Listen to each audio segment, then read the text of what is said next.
আসসালামু আলাইকুম। আমার হাতে যে সবুজ গাছটি দেখছেন এটি কোনো সাধারণ ঘাস নয়। বাছুরের জন্য এটি একটি জাদুকরী খাবার। সঠিক নিয়মে এই ঘাস খাওয়ালে বাছুরের হাড় শক্ত হয় এবং মাত্র কয়েক মাসের মধ্যেই বাছুরটি বিশাল বড় ষাঁড় বা ও উলানভর্তি গাভীর রূপ নেয়। বাছুর পালনে সফল হতে হলে আপনাকে সবার আগে সঠিক ঘাস চিনতে হবে, কারণ বাজারে দামি দানাদার খাবারের চেয়ে এই কাঁচা ঘাসে এমন কিছু প্রাকৃতিক পুষ্টি উপাদান থাকে যা বাছুরের দ্রুত বৃদ্ধির জন্য সবচেয়ে বেশি দরকার। কিন্তু সব ঘাস কিন্তু বাছুরের উপকারী নয়। ভুল ঘাস খাওয়ালে উপকারের চেয়ে ক্ষতি বেশি হতে পারে। আজকের এই ভিডিওতে আমি বাছুরের জন্য সেরা 3টি ঘাস প্র্যাকটিক্যালি দেখাবো, যা আপনার এলাকার খুব সহজে পাওয়া যায়। একই সাথে ভিডিওটি 3 মিনিটের মাথায় আমি ঘাস খাওয়ানোর এমন একটি বৈজ্ঞানিক নিয়ম বলবো, যা না জানলে বাছুরের পেট ফাঁপা বা মারাত্মক ডায়রিয়া হতে পারে। তাই ভিডিওটি স্কিপ না করে পুরো ভিডিওটি শেষ পর্যন্ত দেখুন। বন্ধুরা, প্রথমে একটা কথা পরিষ্কার করে দিই, বাছুরের বয়স 1 মাস হওয়ার আগে থেকে কোনো কাঁচা ঘাস দেওয়া যাবে না, কারণ তখন তার পাকস্থলী বা রুমন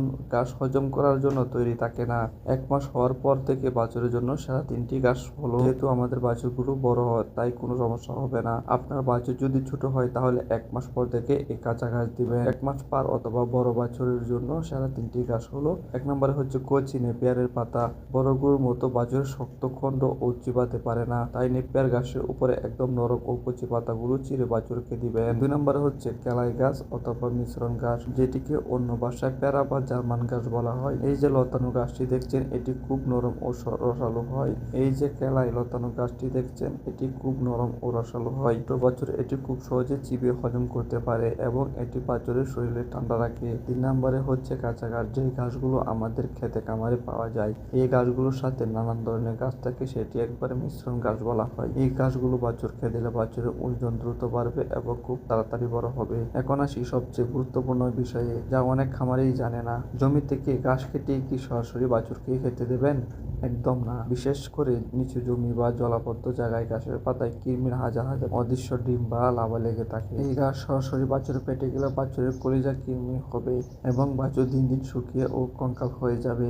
এরপর অন্তত 2 থেকে 3 ঘন্টা ছায়া বা হালকা রোদে শুকিয়ে নিন, যেন ঘাসের গায়ে অতিরিক্ত পানি বা শিশির শুকিয়ে যায়। পানি শুকিয়ে গেলে তারপর এই ঘাসগুলো আপনি গরুর সামনে দিতে পারেন অথবা বাছুরকে দিতে পারেন। ভিডিওর শুরুতে আমি যে মারাত্মক ভুলের কথা বলেছিলাম, এবার সেটি শুনুন। অনেক খামারি ঘাস দ্রুত বড় করার জন্য জমিতে ইউরিয়া সার দেয়। মনে রাখবেন, সার দেওয়ার অন্তত 15 দিন থেকে 20 দিনের মধ্যে সেই ঘাস কেটে বাছুরকে খাওয়াবেন না। অতিরিক্ত ইউরিয়া দেওয়ার কচি ঘাস বাছুরের পেটে গিয়ে নাইট্রেট ও বিষাক্ত তৈরি করে। এতে বাছুরের পেট ফেঁপে যায় এবং শ্বাসকষ্ট শুরু হয়। সঠিক সময় চিকিৎসা না পেলে মাত্র কয়েক ঘন্টার মধ্যে মারা যাওয়ার সম্ভাবনা থাকে। তাই সার দেওয়া নির্দিষ্ট সময় পার করে ঘাস কাটবেন। তো খামারি ভাইরা, আপনার বাছুরের বয়স এখন কতদিন এবং আপনি তাকে কি ঘাস খাওয়াচ্ছেন তা এখনই নিচে কমেন্ট করে জানান। ভিডিওটি ভালো লাগলে একটা লাইক দিন এবং অন্য খামারি বন্ধুদের সাথে শেয়ার করুন। নতুন নতুন খামার ভিত্তিক ভিডিও পেতে চ্যানেলটি সাবস্ক্রাইব করে রাখুন। দেখা হবে আগামী ভিডিওতে। আল্লাহ হাফেজ।